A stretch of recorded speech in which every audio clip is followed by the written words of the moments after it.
earlier this year, I hope most of you are familiar with the show, but you may not be.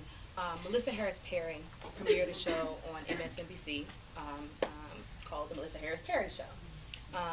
Very well-respected political scientist, scholar, and activist. She actually is running the Anna Julia Cooper Project at Tulane University now. And has the show and has dealt with, and on the first episode of the show, she identifies herself as a Black feminist, right?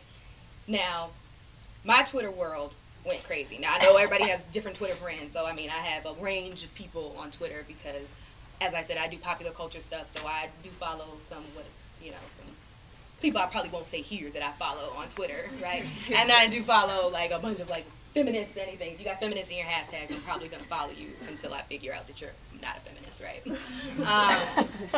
But there's this idea, right, that it just blows up. I'm like, oh my gosh, she identified as a Black feminist on television, on a show. What does this mean?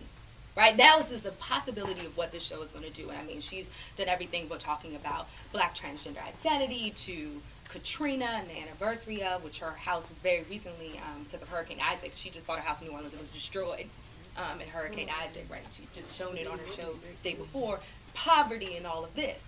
And there's this idea that she is performing a certain kind of Black femininity on the show, right? That's relatable and accessible, and yet creating this space where a number of questions can be discussed, right? And she has like a range of panelists talking about these different issues.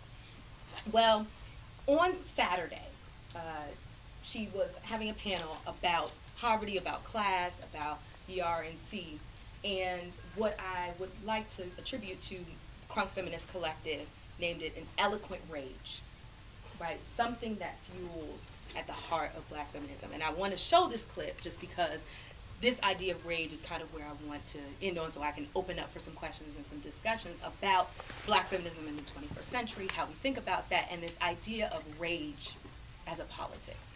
That rage, and eloquent rage in particular,